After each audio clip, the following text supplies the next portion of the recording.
Hello friends.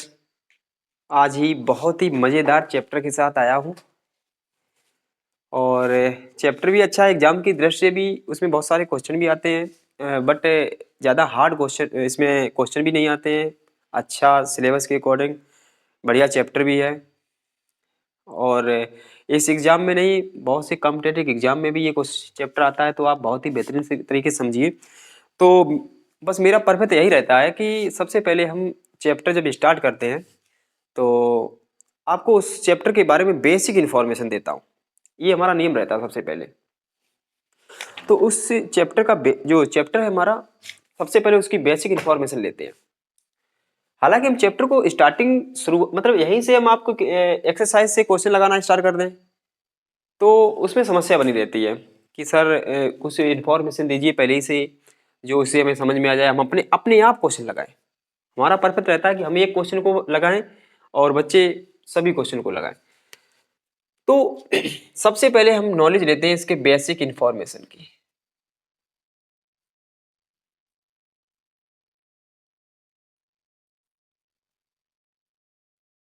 इसकी क्या basic information है? ये हमारा जो वीडियो हम बना रहे हैं, हमारा परफेक्ट ये है कि समांतर श्रेणी बिल्कुल ही जड़ से खत्म कर दी जाए। तो सबसे पहले आप ये कहोगे कि सर समांतर श्रेणी को समझने से पहले आप एक पॉइंट होता है उसे बोलते हैं अनुक्रम, जिसे आप इंग्लिश में सीक्वेंस बोलते हैं। अनुक्रम यानी सीक्वेंस। अनुक्रम, आप जो परिभाषा अनुक्रम की है वो उसके नाम से ही आपको पता लग रहा होगा। अनुक्रम ऐसे सभी संख्याएं, ऐसी सभी संख्याएं जो क्रम में हो, एक जिनका एक निश्चित क्रम हो, अनुक्रम कहलाता है। ऐसी सभी संख्याएं जो एक निश्चित क्रम में रखी गई हैं वो अनुक्रम कहलाती हैं। अगर हम इसका एग्जाम्पल लें, अनुक्रम की बात कहें तो इसका एग्जाम्पल रहेगा आपका, अगर हम आपसे कहें कि सभी हम सम संख्याएं लिख रहे हैं,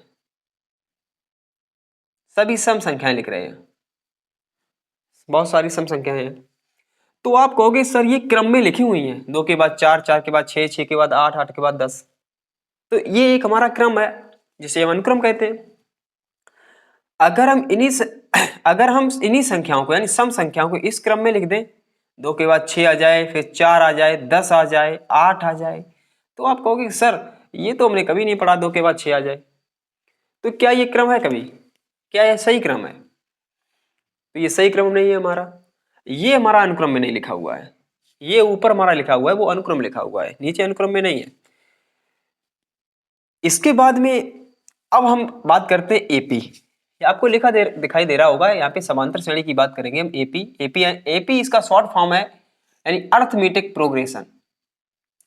अर्थमेटिक प्रोग्रेशन यानी चैप्टर 4 की बात कर रहे हैं हम।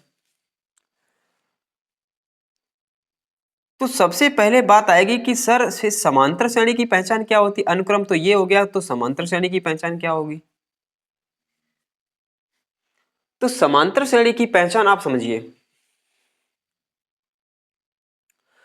समांतर श्रेणी के अगर हम व्यापक पद की बात करें, जो समांतर श्रेणी का व्यापक पद होता है, जनरल टर्म, उसकी अगर हम बात करें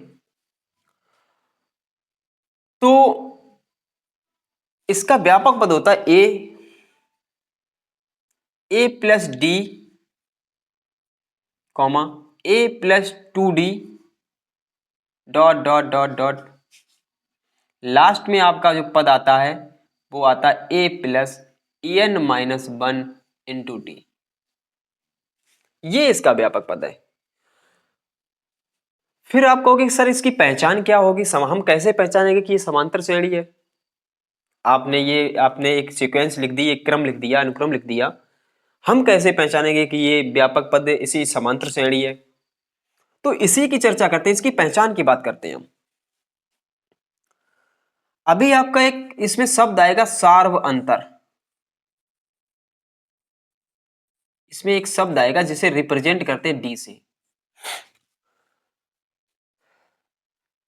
तो इसका जो सार्व अंतर है हमारा डी है, ये डी कहां से निकलता है? ये इसका प्रथम पद है, ये इसका प्रथम पद, और ये इसका द्वितीय पद।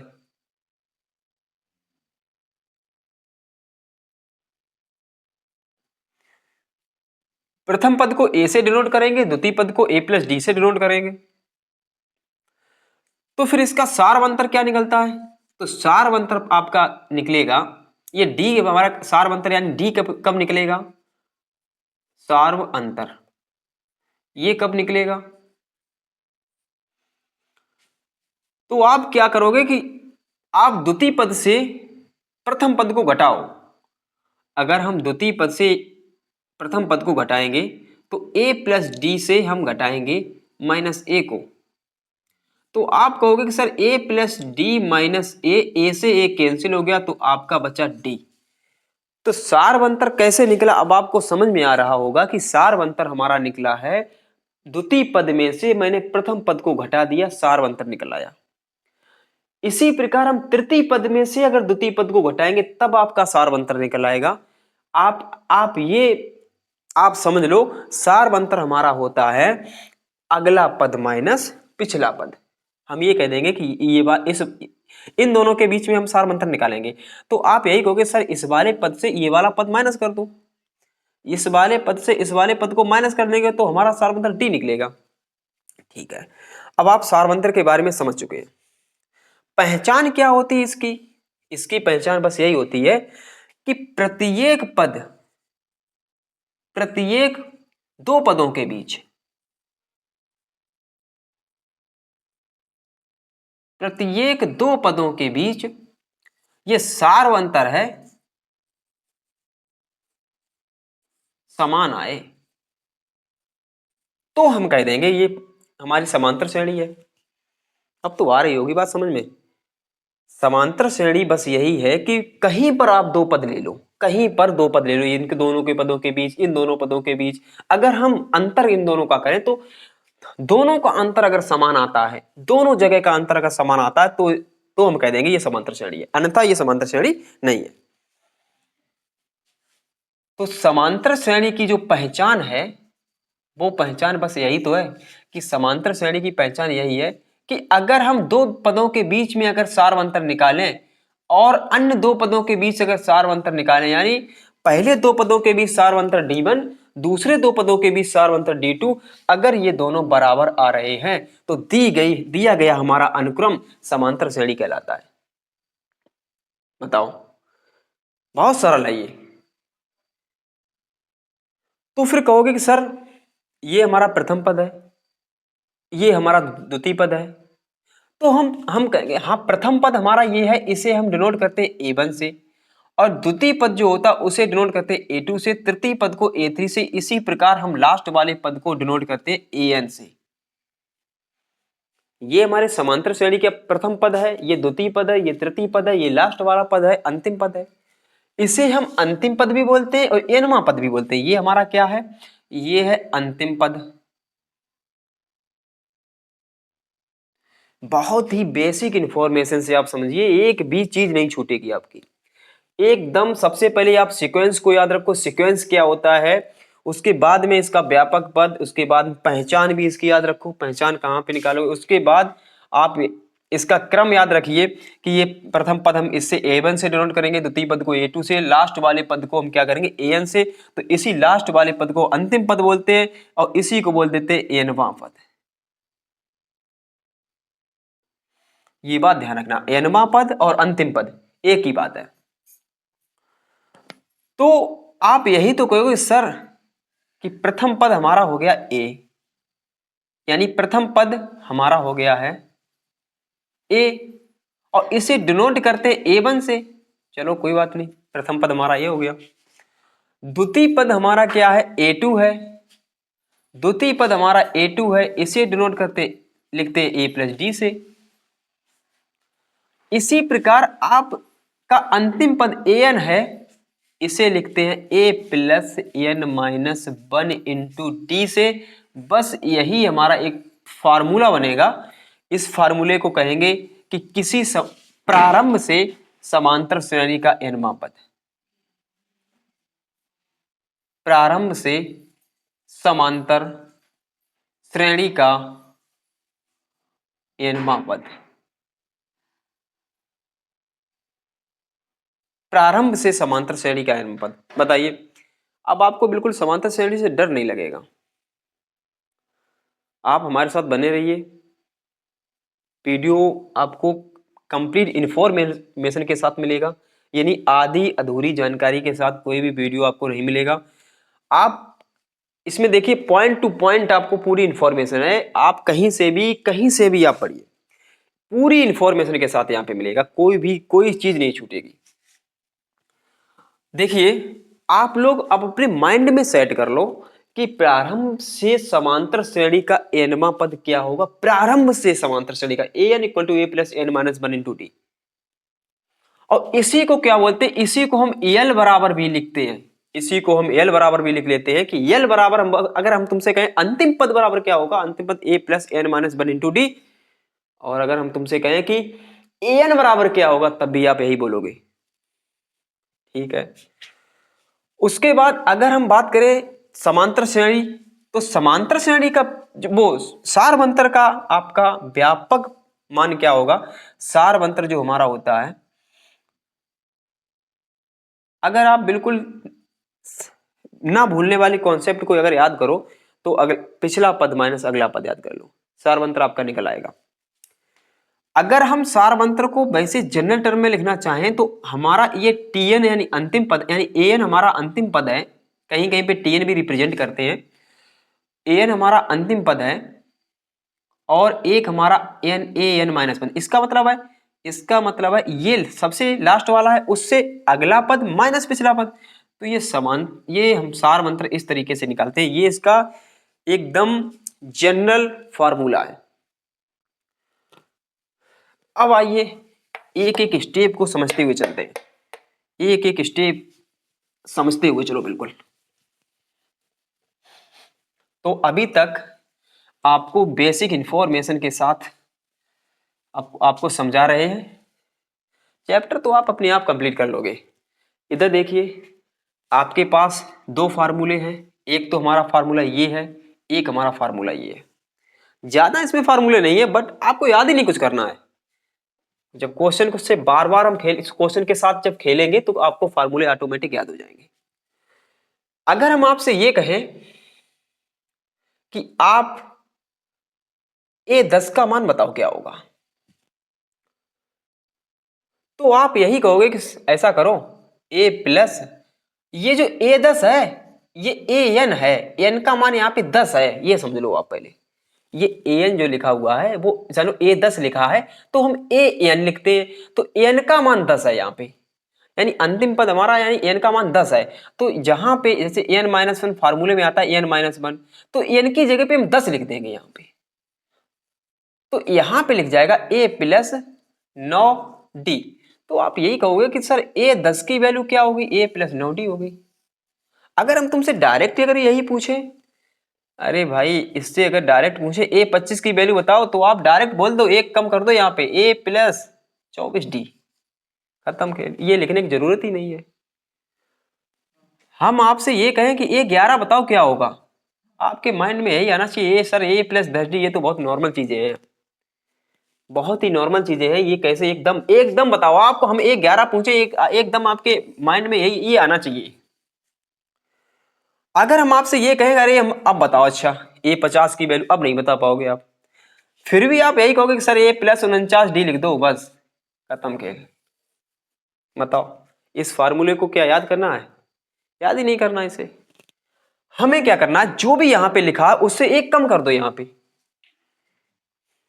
बताइए अगर जो भी लिखा है उससे अगर हम एक कम करेंगे तो आप फिर बताओ। अच्छा चलो फिर बताओ, फार्मूले को यहाँ पे मिटाते हैं।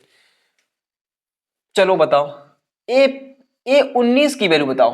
ये तो बहुत मैंने ऐसा पॉइंट ले लिया यहाँ पे 19 को, तो आप कहोगे सर इसमें क्या a प्लस 18d कर दो, एक कम ही तो करना है हमें, हम अपने माइंड को मैंने सेट कर लिया, एक कम करना है बस, आगे कुछ करना ही नहीं हमें। ठीक है, हम फार्मूले को बिल्कुल याद नहीं कराएंगे, फार्मूला आपको याद ही नहीं करना, डायरेक्ट आप उसे एक कम कर दो, यानी जब हम A19 निकालेंगे तो ए प्लस 18D हो जाएगा, A50 निकालेंगे A प्लस 49D हो जाएगा, A20 निकालेंगे तो A प्लस 19D हो जाएगा, A17 निकालेंगे तो A प्लस 16D 16D हो जाएगा। कुछ भी नहीं है। इसके बाद अभी मैंने यहाँ पे एक फॉर्मूला लिखा था, प्रारंभ से समांतर श्रेणी का n पद। अगर तुमसे कोई व्यक्ति ये पूछ दे, चलो ये तो बहुत छोटे बच्चों की बातें हैं, प्रारंभ से समांतर श्रेणी का n पद सभी याद कर लेंगे। अब आप हमें बताओ अंत से समांतर श्रेणी का n पद।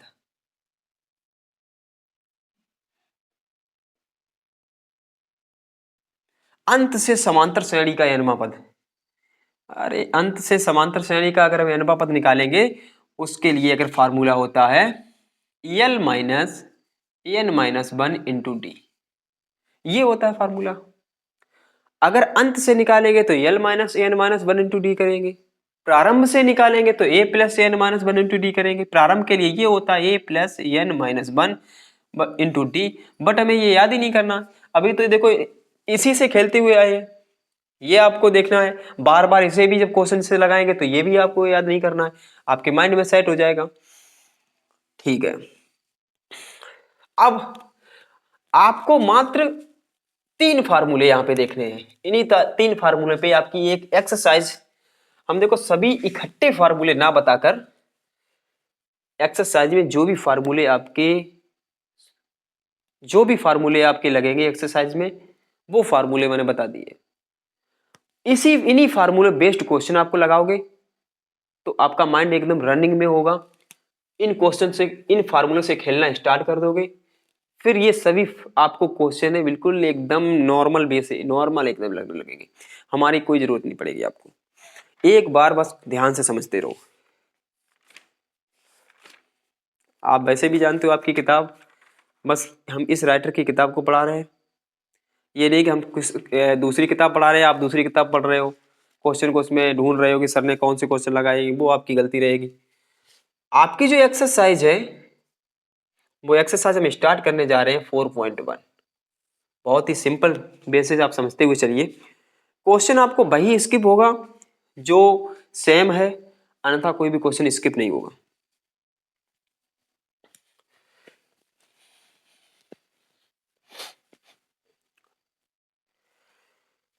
क्वेश्चन नंबर फर्स्ट, पहले ही क्वेश्चन से शुरुआत होती है। शुरुआत अच्छी होनी चाहिए भाई, शुरुआत अगर अच्छी है तो फिर कोई समस्या नहीं। तो पहला क्वेश्चन, सबसे पहले इसे परास्त करते हैं। उस समांतर श्रेणी का 5वां तथा 25वां पद ज्ञात करना है। 5वां पद ज्ञात करना, 5वां पद,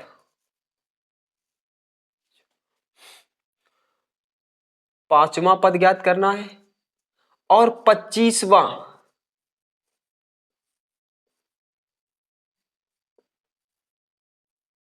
5वां पद को अगर लिखें तो हम इसे A5 लिखेंगे, 25वां पद को लिखेंगे तो A25 लिखेंगे। हमें इन दोनों को ज्ञात करना है। अब हम आपसे ये कहें कि A5 क्या होगा, तो ये एकदम आप बता दोगे A प्लस 4D। क्या क्वेश्चन मैंने फार्मूला यहाँ पे लगाया? नहीं लगाया। A25 को क्या लिखेंगे? A प्लस, सर कहोगे सर A प्लस 24D लिखेंगे। और ये भाई चलो इसकी इन दोनों का मान निकालना हमें, अभी निकाल देते हैं। देखते हैं आगे क्या क्या दिया गया। जिसका nवां पद दिया गया, लास्ट में ये कह रहा है कि जिसका nवां पद दिया गया, इसका मतलब इसका nवां पद यानी an दिया गया है। an कितना दिया गया है? 2n प्लस 3, ये दिया गया इसका nवां पद। चलो ठीक है, nवां पद निकालेंगे तो पता हम n की वैल्यू रखेंगे, 1 रख देंगे, 2 रख देंगे, 3 रख देंगे, 4 रख देंगे, ऐसी डॉट डॉट डॉट रखते चले जाएंगे। अगर ये वैल्यू रखते चले जाएंगे तो समांतर श्रेणी बन जाएगी हमारी। हमें किसका मान निकालना? हमें निकालना है A5 का। तो आप ये समझो पहले, A5 का मान यहां पे 5 आ जाए, यहां पे 5 कब आएगा? यहां पे 5 कब आएगा? जब हम n का मान 5 रख देंगे। बताओ, अच्छा n का मान अगर हम 5 रख दें, n का मान n बराबर 5 रखने पर अगर हम n का मान 5 रख देंगे तो ये 5 निकल आएगा हमारा। और आप ध्यान रखना, जहां जहां आपको n दिखे वहां पे 5 रखना है। तो ध्यान रखो, इन दोनों का गुणा कर देंगे 10 हो जाएगा, प्लस का 3, आपका आंसर हो जाएगा A13। तो A5 का मान हो जाएगा 13। ये बात समझ में आ गई होगी। अब एक चीज और ध्यान रखो, हमें निकालना A25।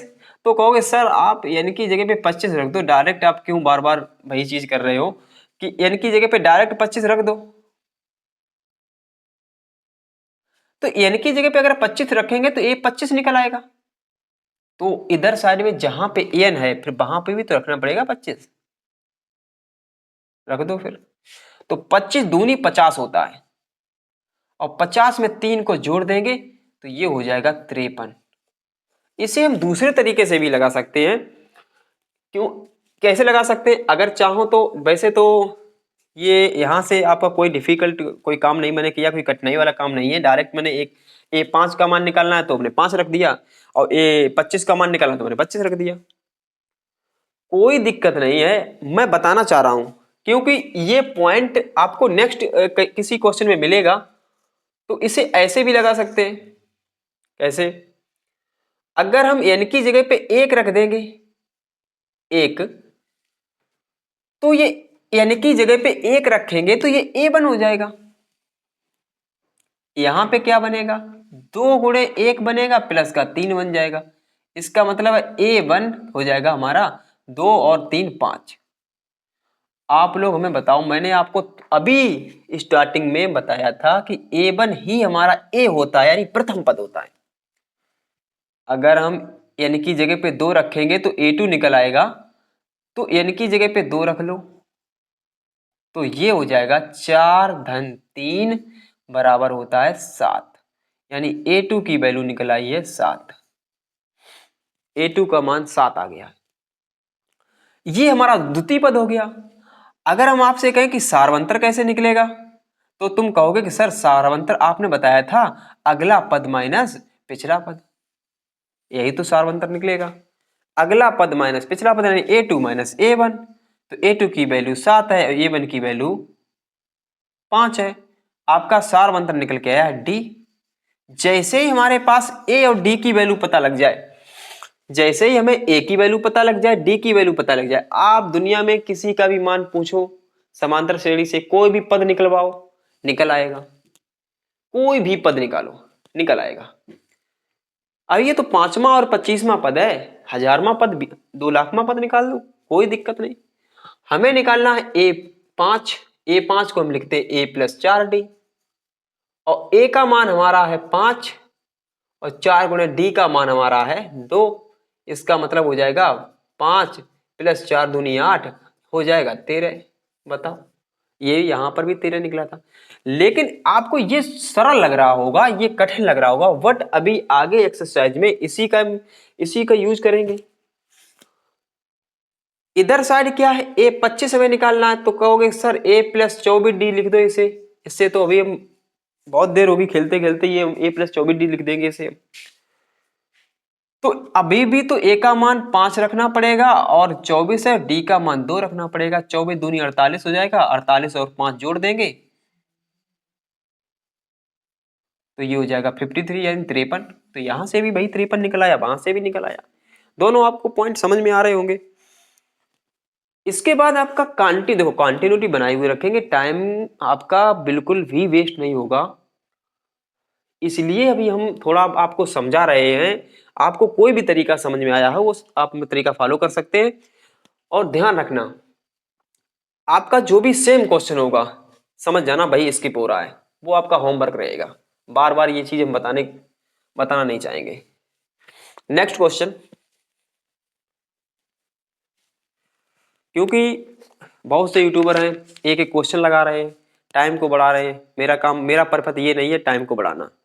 मेरा बस ये पर्पस है आप लोग अपनी मंजिल पर पहुंचे। मेरा बस सहारा है, बस ये आप लोगों को वहां तक पहुंचाना मेरा काम है।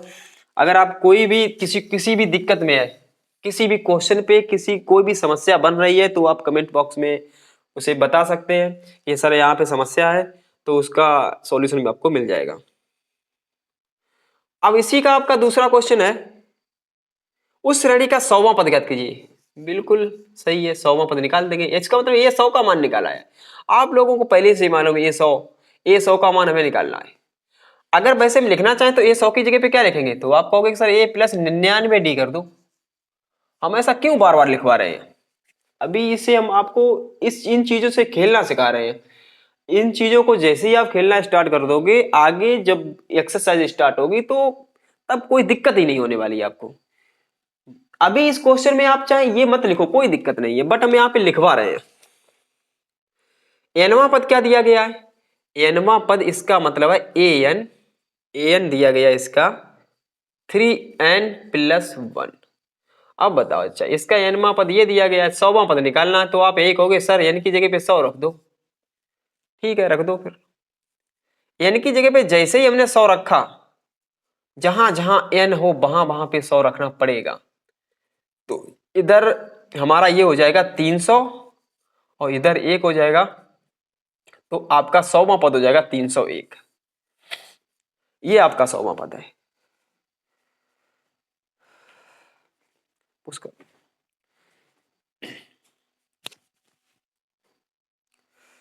देखिए, इसके बाद नेक्स्ट क्वेश्चन रहेगा।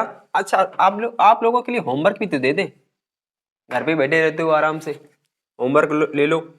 हमें यहाँ पर A18 की वैल्यू निकालनी है। अगले वाले क्वेश्चन में A18 की वैल्यू निकालनी है, जिसका एनवा पद दिया गया है an = 3n-4। और हम आपको बता दें इसका, अब हम देखते हैं किसकी किसका कमेंट आता है। कमेंट में इसका आंसर छपा होना चाहिए, हम समझ जाएंगे हाँ आप लोग पढ़ रहे हो। ठीक है, अरे यार ध्यान रखिए। अब आपका नेक्स्ट क्वेश्चन रहेगा,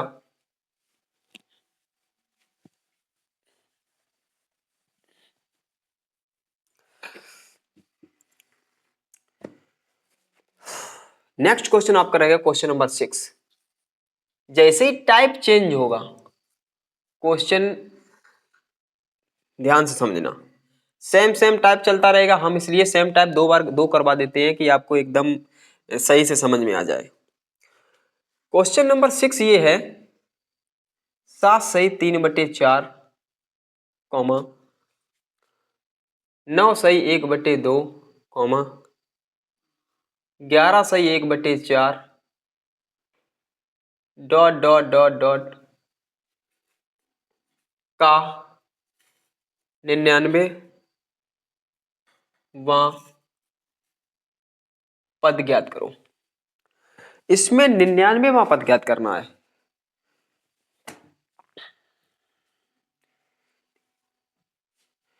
इसमें 99वां पद ज्ञात करना है। ध्यान रखना, जो आगे लिखा होता है पद, जो भी पद आगे लिखा होगा वही हमारा ए होता है, यानी प्रथम पद होता है। ये हमारा द्वितीय पद होता है, यानी ये हमारा A1 होगा तो ये हमारा A2 होगा।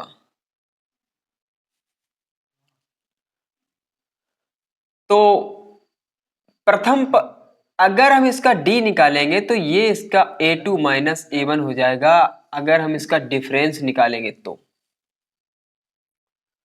क्योंकि डिफरेंस तो निकालना पड़ेगा। ये D A2 हमारा क्या 9 सही 1/2 और A1 हमारा है 7 सही 3/4। ध्यान रखना, ये जो डिफरेंस है वो धनात्मक भी हो सकता है, ऋणात्मक भी हो सकता है, घबराने की कोई जरूरत नहीं, जैसा हो आप वैसा ही रखना। तो D का मान है यहाँ पे 9 दूनी 18, 1 19, 19/2 माइनस 7 चौक 28, 28 3 31, 31/4। इधर एलसीएम आ जाएगा इसका 4, तो आ जाएगा 19 दूनी 38, 38 माइनस 31, 31/4। ये आपकी जो D निकल के आई है वो आपकी निकल के आई है 7/4। धनात्मक है तो धनात्मक रहने दो, ऋणात्मक है तो ऋणात्मक। अब आपका करना क्या है, ये देखो 99वां पद निकालना है, तो n का मान 99 है। ये मत कह देना गलती से कि ये एनवा पद है, एनवा पद की बात नहीं हो रही है, यहाँ पे डॉट डॉट डॉट लगाओ, का 99वां पद ज्ञात करिए, इसका मतलब n का मान 99 है। जैसे यहाँ पे दिया गया था a 100 का मान निकालिए, वैसे ही a 99 का मान निकालना है, तो 99वां पद निकालना है, इसका मतलब a 99 निकालना है। तो a 99 का मतलब होता है a + 98d। बताओ। अच्छा, पद की बात हो रही है, पद की बात हो रही है तो a प्लस 98d एक कम कर दो, तो a का मान आपका दिया गया है 7/3/4, और 7/3/4 होता है 31/4, 31/4 प्लस 98, यानी d का मान है 7/4। बताइए, अगर हम इसे 4 से कैंसिल करें, अगर या कैंसिल ना करो तो यहां से एलसीएम ले लेना बाद में। देखिए इन दोनों का मल्टीप्लाई कर लो पहले, 7×8 = 56, 7×9 = 63, 63 5 होते हैं 68/4। लासा इसका आ जाएगा 4, ऊपर की संख्याओं को जोड़ दो, 6 1 7, 8 3 11, और ये हो जाएगा 717/4। तो A99 की वैल्यू है 717/4, क्योंकि ये 4 से कटेगा नहीं, इसलिए ये आपका आंसर हो गया। बताओ इसमें कोई भी परेशानी हुई हो कहीं पर भी? हो ही नहीं सकती परेशानी। आप ध्यान रखना, ये आगे का पद होगा उसे प्रथम पद बोलेंगे, यानी A1 बोलेंगे। A1 ही हमारा क्या होता है? A होता है। A1 ही हमारा क्या? A होता है। इसीलिए A की जगह पे हमारी वैल्यू ये आई थी। द्वितीय पद हमारा ये है, मैंने दोनों पदों को इंडिकेट किया, A1 ये A2 ये, हमारा D का मान होता है A2 - A1। अगर आप इससे इसे माइनस करो, अगर हम यहां पे लिख दें A3 - A2, तब भी आपका यही निकलेगा 7/4। तो कहीं से आप दो का डिफरेंस निकालो, अगला पद माइनस पिछला पद होना चाहिए। Next question. अच्छा क्वेश्चन रहेगा, क्वेश्चन नंबर 8।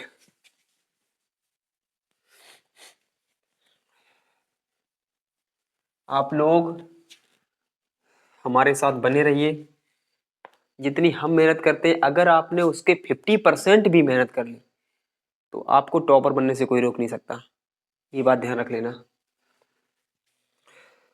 बस आपको मेहनत करनी पड़ेगी, मेरे साथ साथ बने रहिए आप। 3x, 5x, 7x dot dot dot का nवां पद निकालना है। nवां पद का मतलब है an का मान निकालना, हमें an का मान निकालना है। ध्यान दो, अगर हम an का मान निकालेंगे तो यहां पर उसका फार्मूला आपको पहले से याद है। फार्मूला वैसे तो हमने याद ही नहीं करवाया, आपको ऑटोमेटिक याद हो गया होगा ये, a + n - 1 × d। यहां पर a हमारा होता है प्रथम पद। प्रथम पद है क्या? 3x। n की वैल्यू n ही है, बट d की वैल्यू क्या हो सकती? इधर साइड में अगर हम d की वैल्यू निकालो तो कहोगे सर A2 - A1 कर दो। हम क्यों करें, उसका जस्ट आंसर ही तो बता दो डायरेक्ट। A2 - A1 करने की जरूरत ही नहीं है, आंसर बता दो। 5x - 3x, इसका आंसर आप डायरेक्ट आपके माइंड में आना चाहिए, सर 2x लिख दो। यहाँ पे A2 - A1 बार बार क्यों लिख रहे हो ये चीज? 2x, 3x गुणा करो इसमें, ये हो जाएगा 2nx, इसमें गुणा करेंगे 1 में, माइनस का 2x। 3x से 2x को माइनस करेंगे, बचेगा x, 1x, और इधर क्या है 2nx। दोनों में x कॉमन दिखाई दे रही है तो x कॉमन ले लो, बचेगा आपका यहाँ पर 1 बचेगा और यहाँ पर 2n बचेगा। सही से अगर लिखना चाहो तो लिख सकते हो, इसे लिख सकते हैं 2n + 1 और पीछे लिख दो x। ये हमारा क्या है? an है। यही तो हमारा an है। बताओ। अच्छा, बहुत ही सिंपल तरीके से आपको हम बता रहे हैं कि आपको क्या करना है। बार बार हम कह रहे हैं फार्मूले को नहीं रटना है, मात्र क्वेश्चन के साथ में खेलना सीखो। आप आपको रटना कुछ भी नहीं है। एक एक क्वेश्चन को हम लगवा रहे हैं, इसीलिए सेम टू सेम क्वेश्चन को मात्र स्किप कर रहे हैं। अगर आपने ये वीडियो आपने देख लिया स्टार्टिंग से लेकर एंड तक, जितना हम पढ़े, अगर आपने कंप्लीट वीडियो ये देख लिया तो गारंटी है समांतर श्रेणी आपके लिए कुछ भी नहीं है। समझ लो आप, समांतर श्रेणी मीन्स नथिंग।